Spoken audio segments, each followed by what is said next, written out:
¿Qué tal, amigos? Bienvenidos a esta que sería la quinta edición de Dialogando, programa de entrevistas producido por la Universidad Jaime Bauzat Meza, que pondera las experiencias de grandes periodistas en cuanto al ejercicio de esta que sería la más noble o vil de las profesiones. El entrevistado de hoy tiene 35 años dedicados al ejercicio periodístico, 10 de ellos al periodismo de investigación, dentro de la unidad de investigación del diario El Comercio. Es docente de esta casa de estudios y en julio del año pasado publicó su libro Periodismo de Investigación en base a las experiencias de un periodista investigador. Está con nosotros Alfredo Alí Alaba Merino. Profesor, muchísimas gracias por haber aceptado esta entrevista. Gracias por la invitación y estoy llano a responder cualquier pregunta. Una de las preguntas con la que quisiera empezar es, muchos medios no tienen unidades de investigación y en algún momento escuché alguna excusa que decía que el periodista no debe investigar lo que no se quiere conocer. ¿Cuánto daño le hace esta frase al ejercicio periodístico?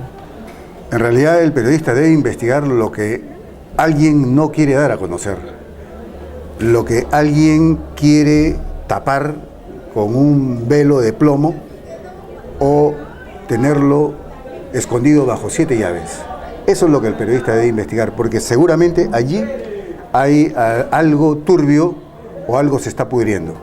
Entonces, hay diversas formas de llegar hacia ese objetivo, buscar algunos indicios y evaluar, y de acuerdo a ello, ver si es que es pertinente investigar. O sea, si realmente se trata de un hecho publicable.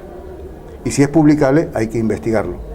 ¿Qué tipo de técnicas o qué tipo de formas utiliza usted para llegar a eso de que la gente quiere destaparla? Mira, hay diferentes formas de obtener algún indicio sobre un hecho investigable.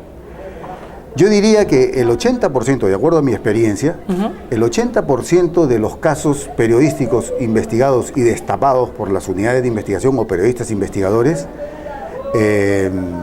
llegaron porque alguien interesadamente quería que se publique o se investigue ese hecho de corrupción o hecho irregular, ¿no? Eso es generalmente el 80%. El otro 20% tiene que ver con la agudeza, con el olfato del sabueso periodista investigador que encuentra en un sitio, en algún lugar, un dato o conversa con alguna persona, con alguna fuente, y esa fuente en una conversación tal vez intrascendente le da un dato, seguramente sin el ánimo de darle datos, sino una mera conversación, pero con la agudeza que tiene el periodista investigador, que tiene experiencia durante varios años en diversas secciones, ha pasado por diversas secciones, capta ese dato y dice: este es un dato investigable, este es un dato que puede dar origen a un gran caso. Otro, dentro de ese pequeño 20% de hechos investigables, podría estar, digamos, la propuesta del director del medio de comunicación, podría estar una propuesta del editor de la unidad de investigación, y podría estar, digamos, escondido en una columna de chismes, en una columna política, en una nota, en una gran nota, podría estar escondido ese datito. Y es cuestión de que el periodista lo ubique, lea. El periodista siempre tiene que andar con una lupa en la mano para ver dónde hay un caso investigable. Entonces, separemos estas dos partes. El 80% se debe al interés de las fuentes. Muchas veces las fuentes, ¿cómo tratar con este interés de la fuente? Porque el periodista no simplemente se debe a la fuente y al interés en ello, sino también se debe a todo un arsenal por ejemplo, de investigaciones, como dice usted, andar con la lupa en la mano. Entonces, ¿cómo lidiar con estas fuentes interesadas y basarnos en lo objetivo, en lo que nosotros tenemos que publicar? Todos o todas las fuentes tienen algún interés. A veces intereses positivos, a veces intereses negativos. Los positivos son aquellos que quieren que se elimine la corrupción, o se eliminen las mafias, o se eliminen a estas personas deshonestas que lucran con la necesidad o con los recursos del pueblo. Son gente favorable al trabajo periodístico. Eso, digamos, son intereses positivos. Pero también hay intereses un tanto negativos, como por ejemplo, por envidia. Yo envidio a tal persona, ¿no? Y tengo un dato respecto a que esa persona está comprometida en un hecho deshonesto o de corrupción y lo doy a la prensa. ¿Y cómo hace el periodista para lidiar con ese tipo de fuente? Hay otros hechos negativos, digamos, yo necesito o quiero el cargo de ministro y entonces al ministro que está en ejercicio me consigo documentos respecto a una licitación en que el ministro estuvo involucrado, una licitación deshonesta, digamos, el otorgamiento de una licitación de mala forma y le filtro a la prensa. Y logro traerme abajo a ese ministro. Y entonces asumo yo, porque yo sé que estoy en la palestra, sé que, digamos, después de él podría asumir yo. Entonces, eso es lo negativo. Son intereses diversos, como tú puedes ver, pero la gran pregunta es, ¿le debe interesar al periodista cuáles son los intereses que están detrás de sus fuentes para investigar un hecho, para tomar un hecho que esa fuente le da e investigarlo? Yo creo que debería ser, lo ideal es que el periodista sepa cuáles son los intereses que se mueven detrás, pero eso es relevante para decidir si una investigación se hace o no se hace, si una nota o un hecho se publica o no se publica. Yo creo que no. Yo creo que eso es irrelevante, porque a mí, como dijo un colega periodista, me puede dar una información, un dato, documentos, pruebas, Dios o el diablo, y eso no me debe interesar a mí. Debo de contrastar, debo de comprobar o probar que efectivamente lo que tengo en las manos es verdad, es relevante, es propio, y a partir de ahí iniciar una investigación. Si el hecho es noticioso, si el hecho tiene trascendencia, porque esa es una de las características o los requisitos que debe tener un reportaje de investigación, que debe ser trascendente, debe interesar a la mayor cantidad de gente. Si el hecho tiene esa característica, o sea, es noticioso, noticiable, digamos, lo investigo. No me interesa cuáles son los intereses que están detrás de la fuente que me dio esa información. Caminar entre Dios y el diablo no interesa si es que tienes que sacar la información. Yo creo que no, pero sí tienes que contrastarla, tienes que verificarla. Exacto. Tienes que tener mucho cuidado en determinar si ese dato es verdadero o es falso. El otro 20% se debe a la astucia del periodista, el que el periodista sea acucioso.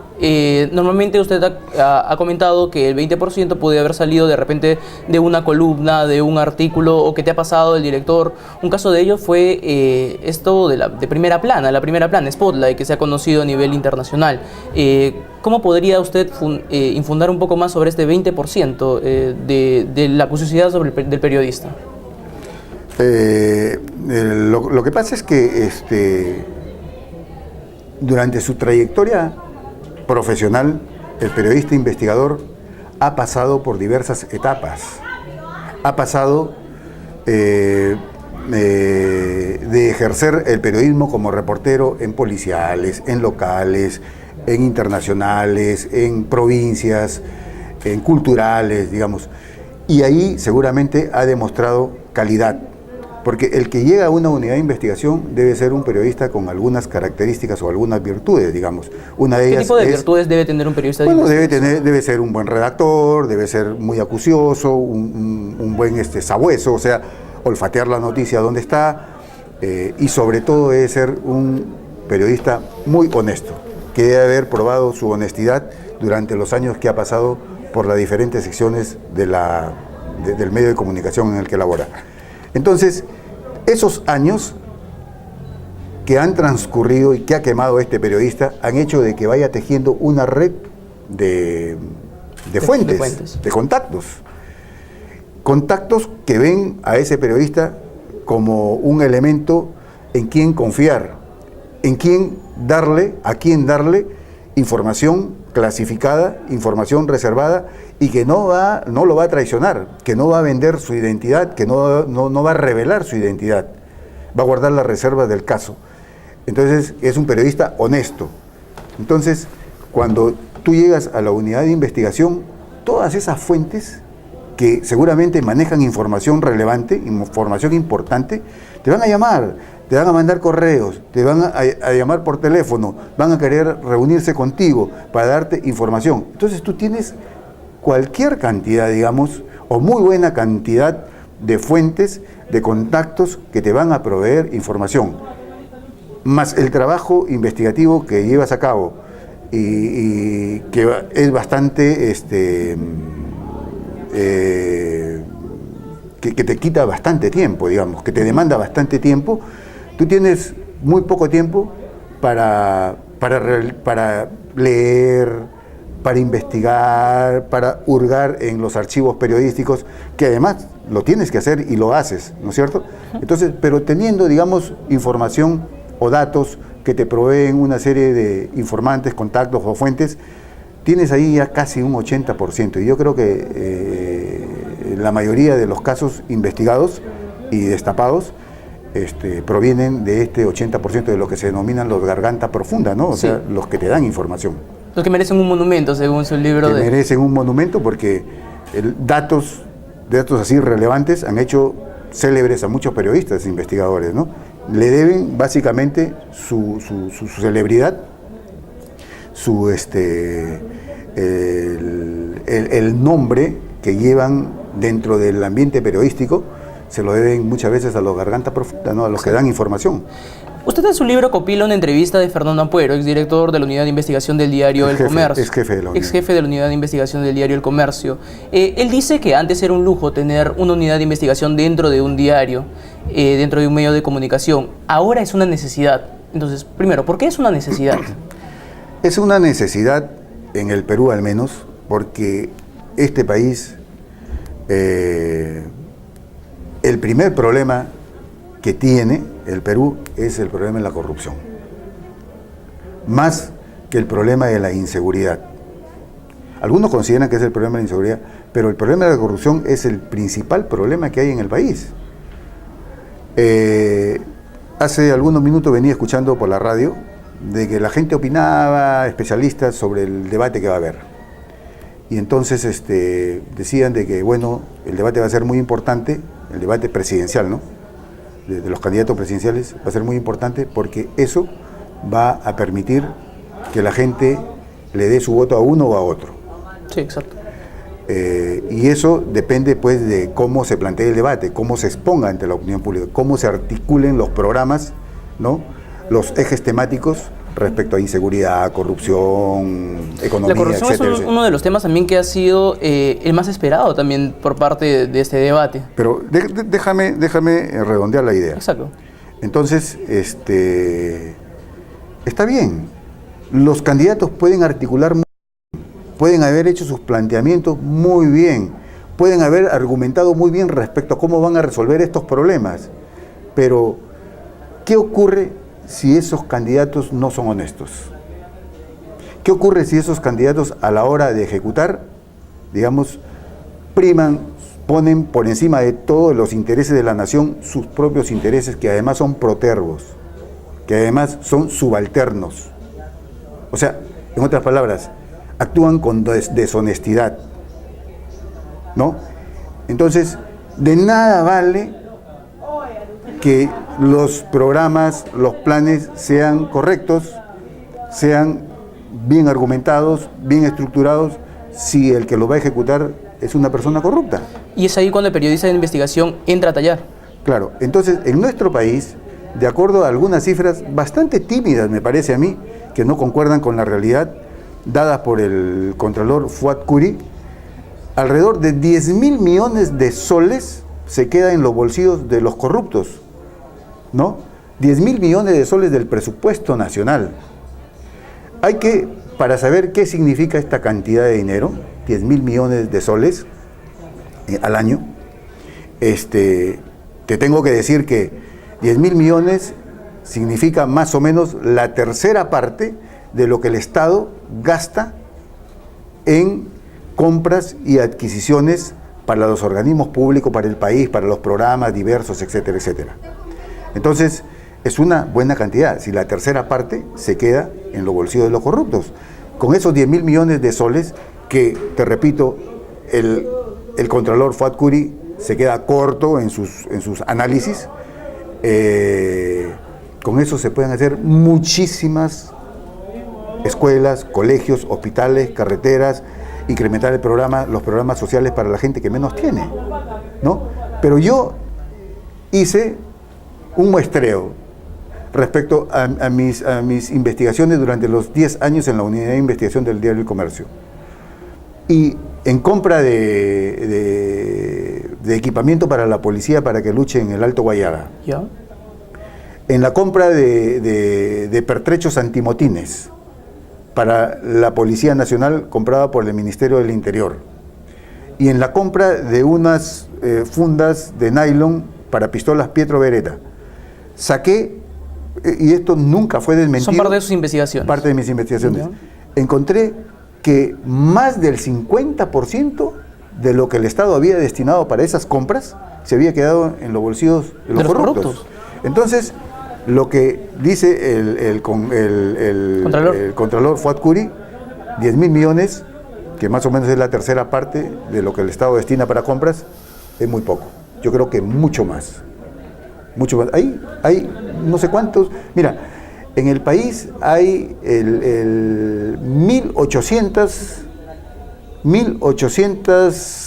municipalidades provinciales y distritales, de los cuales 1.700 funcionarios y básicamente alcaldes de esas municipalidades están investigados por casos de corrupción. Ya te imaginas, 1.700 de 1.800. O sea, la corrupción en el país es un cáncer. Por eso es que se necesitan unidades de investigación. Los grandes destapes de casos de corrupción, ¿quiénes los han hecho? La prensa. La prensa, porque los organismos encargados de investigar, la policía, el Ministerio Público, el Poder Judicial, el Congreso, son las instituciones más corruptas, y eso está demostrado, o digamos evidenciado, por encuestas que se han hecho ante la opinión pública.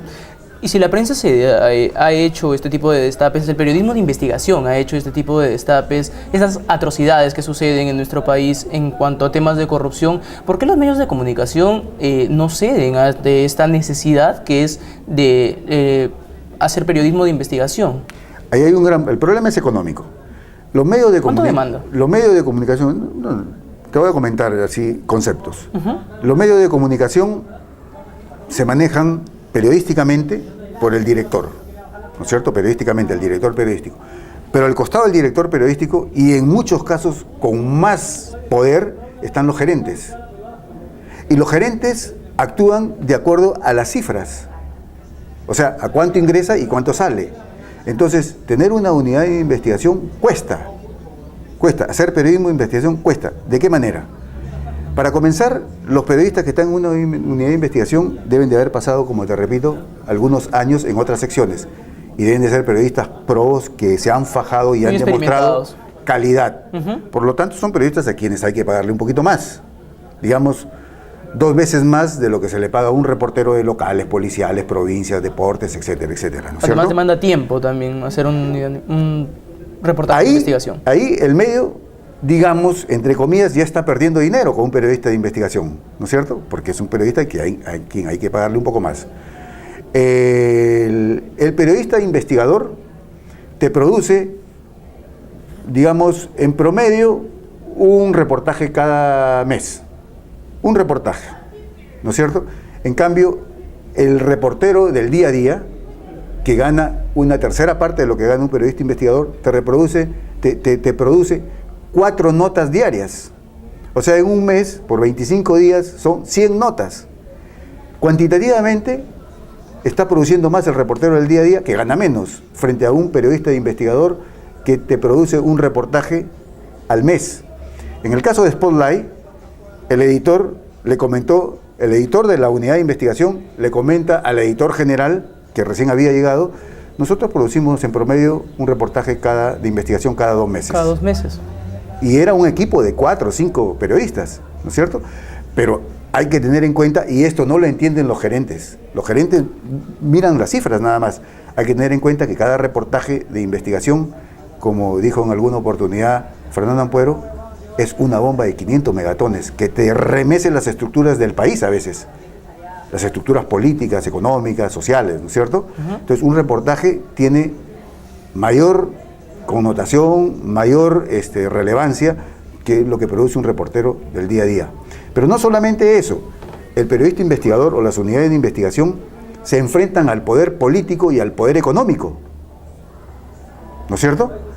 Al enfrentarse al poder económico y al poder político, destapando sus atrocidades, sus estropicios, sus atropellos, sus deshonestidades, estos señores nunca se quedan, o nunca se van, o pocas veces se quedan callados.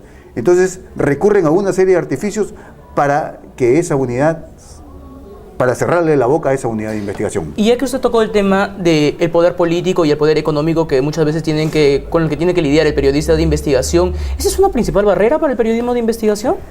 Para el periodista no. Para el periodista no. Para los que manejan el medio de comunicación, para los propietarios y para los gerentes que son los representantes de los propietarios del medio de comunicación. Entonces, al chocar tú con el poder político y el poder económico, te quitan el avisaje, ¿no? Te quitan la torta publicitaria. El Estado te quita la torta publicitaria. O sea, su venganza, su vendetta es quitarte la torta publicitaria. ¿Eso no es un tipo de censura para los medios de comunicación? No, eso no es censura. Simplemente es una venganza, es una vendetta. Es una vendetta. Te censura un organismo oficial que tiene la capacidad de censurarte y decir tú no publicas esto, ¿no? Okay. No, ellos lo que hacen es no ponerte publicidad. Y bien sabido es que ningún medio vive sin publicidad. Si no tienes publicidad mueres, porque los medios privados mueren, ¿no? A no ser que seas un medio estatal. Pero la torta estatal, que es bastante voluminosa, que es de una buena cantidad de millones de soles, ¿no? También se reparte de acuerdo a qué medios no me critican. ¿Y esto es la única barrera o hay otro tipo de barreras? Hay diversas. Por ejemplo, los mafiosos y los corruptos apelan a las querellas o a las demandas judiciales para presionar a la prensa. Te entablan una demanda judicial sin ton ni son, pero cumpliendo solamente con las formalidades del caso. Esa demanda es amparada por el juez y se inicia el proceso contra el medio como tercero civilmente responsable, que tendrá que pagar una reparación civil si es que pierde, cuantiosa, el periodista que hizo el reportaje y el director. Generalmente es así, contra ese paquete. Entonces, te tienen enjuiciado. En mi caso, a mí, al director del Comercio y al Diario del Comercio nos mantuvieron enjuiciados 11 años. El congresista Mufarech. El congresista Mufarech, quien pidió una reparación civil de 50 millones de dólares. Durante esos 11 años nosotros tuvimos que defendernos contratando a un equipo, un bufete de abogados que cobraba buena cantidad de dinero. Entonces, finalmente, después de los 11 años, porque sabíamos que habíamos hecho una investigación escrupulosa, le ganamos al congresista Mufarech. O sea, el Poder Judicial nos absolvió. Pero no solamente eso. Pese a que quiso prescribir este tipo de denuncia, ¿no? Claro. El Poder Judicial nos absuelve, después de 11 años, el Congreso nombra una comisión investigadora y determina que el congresista había cometido no solamente 2 delitos, como nosotros habíamos sostenido en nuestros reportajes, sino 5 delitos. Pero no pasó nada porque se encarpetó en el Pleno, después de que el Pleno lo aprobó, se encarpetó y ahí quedó, ¿no es cierto? Entonces, pero en esos 11 años nosotros hemos gastado, mejor dicho, el medio de comunicación, el Diario del Comercio, gastó buena cantidad de dinero pagando abogados. Y entonces, ¿qué gerente que mira simplemente cifras va a querer gastar dinero que ya no se recupera? No lo recuperas en caja, pero tu medio, con una investigación de esa naturaleza y con un triunfo judicial de esa naturaleza, gana prestigio. Y el prestigio te da mayor cantidad de lectores, ¿no es cierto? Pero hazle entender esto a los gerentes, a los propietarios. Los propietarios ven la cosa inmediata, ¿no? Tengo que pagar, el prestigio no se ve. Exacto. No se cuenta, no se contabiliza. El dinero sí, y sobre todo el dinero que sale. Entonces, por eso es que ellos prefieren no tener unidades de investigación, para evitar enfrentarse al poder económico, al poder político y gastar dinero en juicios, en procesos, evitar que les quiten la torta publicitaria, el avisaje, etcétera, etcétera. Y este tipo de barreras, siguiendo en el tema de las barreras del periodista, no solamente es el poder político, esto de que te enjuician, los juicios políticos, además también está los amedrentamientos por parte de las personas a quien tú has hecho quizás un reportaje, los mafiosos. ¿Alguna vez le ha tocado? Sí, mira, tienen ellos diversas modalidades, pero el periodista, por eso te digo, debe de haber pasado por diversas secciones. O sea, el periodista ya no debe haberse curtido, debe haberse curtido en diversas secciones. Entonces, debe tener el pellejo duro para evitar estas cosas, ¿no? Para evitar los amedrentamientos. No para evitarlos, sino para que le resbale, prácticamente. Entonces, tú llegas a una unidad de investigación, sabes a lo que te expones. Y lo peor que te puede ocurrir es que te maten. que te asesinen, como ha ocurrido en algunos casos, con el colega, por ejemplo, Alberto Rivera Fernández en Pujalpa, Sí, fue asesinado, dicen que por el alcalde de esa jurisdicción, entonces fue el autor intelectual. Yo hice bastante investigación al respecto y encontré algunos indicios.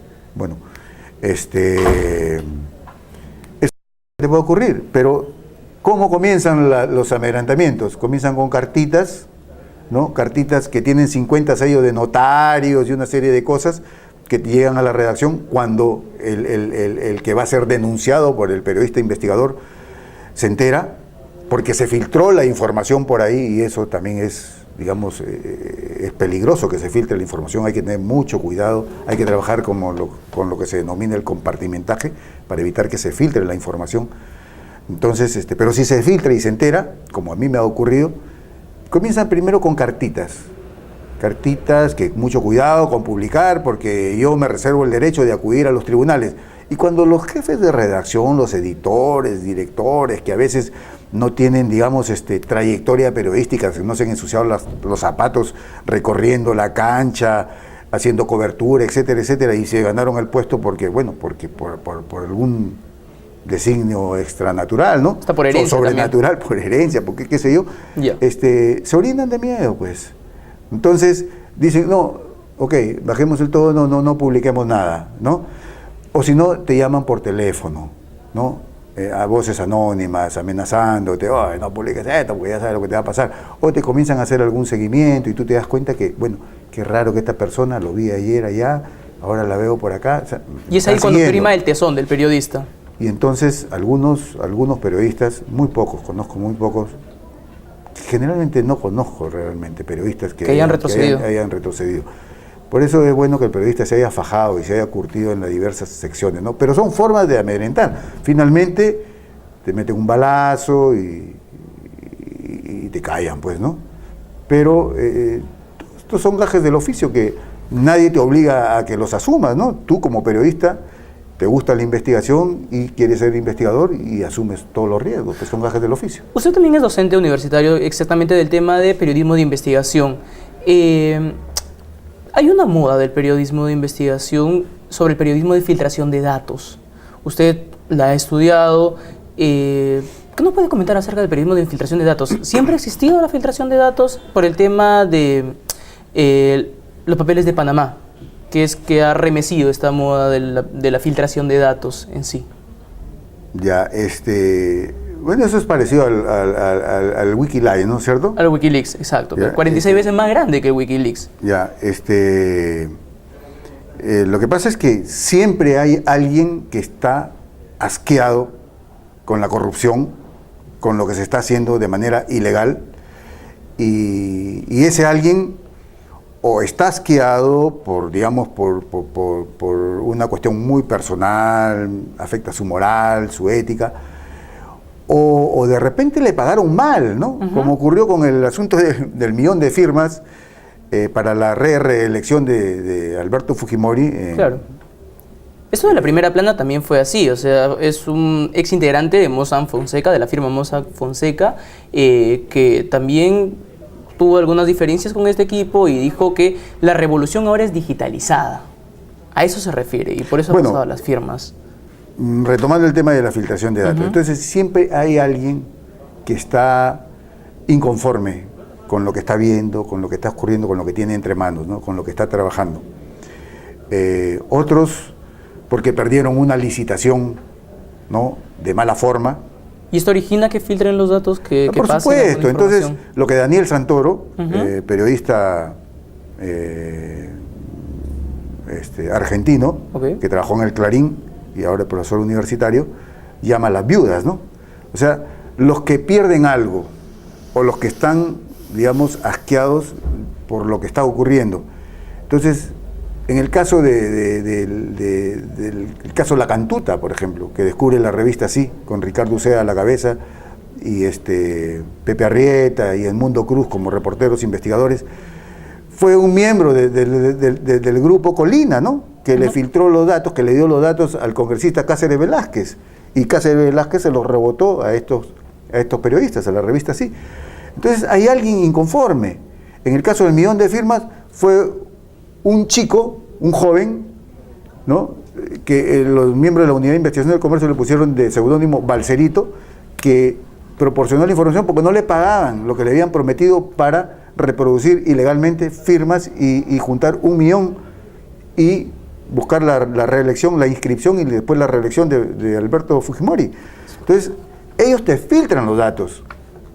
Ellos te filtran los datos, te dan información, tienen diversas motivaciones y eso es bueno, ¿no? Pero eso solamente lo hacen ¿con quién? Con alguien, primero confían en el medio, que el medio va a publicar, que no se va a echar para atrás, que no está amarrado con ningún poder, y menos con el poder que ellos están denunciando. Después, que el periodista es honesto, que es un buen profesional, que ellos lo conocen seguramente, que han trabajado en algún momento con ellos, han sido informantes en algún momento, han sido fuentes, le han comunicado algo al periodista.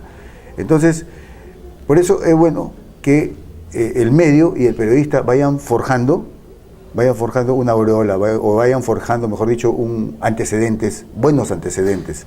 Profesor Alfredo, para culminar, a los alumnos, a los jóvenes de las universidades que quieren dedicarse a la modalidad del periodismo de investigación, que es un periodismo que, como usted dice, necesita mucho tesón, usted como docente, ¿qué es lo que le recomienda o qué es lo que le puede recomendar a través de esta entrevista? Yo le recomiendo primero que durante toda su trayectoria periodística demuestren honestidad y responsabilidad. Me parece que es la principal virtud que debe tener un periodista. Eso prácticamente no se aprende. Eso, digamos, casi se nace con ese don. En tu hogar, si tus padres te enseñan a ser honesto, a tener una moral intachable, seguramente en el camino tú, si pretendes cultivarlo, vas a seguir, digamos, en ese camino, en ese buen camino. Entonces, pero hay gente que se tuerce porque tiene compañías, amigos, contactos torcidos, entonces, y hay periodistas también de este tipo, ¿no es cierto? Entonces, lo primero que tienen que hacer es cultivar la honestidad, porque ese es el principal don. Lo otro sí se aprende. Por ejemplo, a redactar aprendes, a entrevistar aprendes, ¿no? A investigar en internet, en las páginas web, en los archivos periodísticos aprendes, ¿no? Pero ningún contacto que sepa que tú eres un periodista deshonesto, que lo vas a vender, que vas a traicionar lo que él te pide, vas a traicionar, digamos, vas a divulgar su identidad, como conozco varios casos de periodistas que han divulgado la identidad de algunas fuentes que le pidieron mantenerla en reserva, no se van a acercar a ti. No se van a acercar a ti para filtrarte información, para darte datos y para, a partir de ahí, iniciar una gran investigación, un gran destape. Entonces yo creo que lo primero que debe cultivar un estudiante de periodismo es la honestidad. Okay. Y después agudizar el olfato periodístico, ¿no? Buscar, comprar o adquirir lupas más grandes, con mayor visión, ¿no? Para encontrar, pues, la punta del iceberg, ¿no? La punta de la madeja, ¿no? Dónde están los casos investigables, y ir hacia una arqueología periodística, ¿no? Destapar, escarbar, desempolvar y ayudar a este país a que tanto lo necesita, a extirpar este cáncer que es bien difícil. Necesitamos periodistas de investigación y las universidades tienen que cumplir su rol en eso, ¿no? Profesor Alfredo, muchísimas gracias por esta entrevista. No tienes por qué. Gracias. Fue la entrevista con el profesor Alfredo Ali Alaba Merino, periodista de investigación. Nos reencontramos en la próxima edición. Muchas gracias.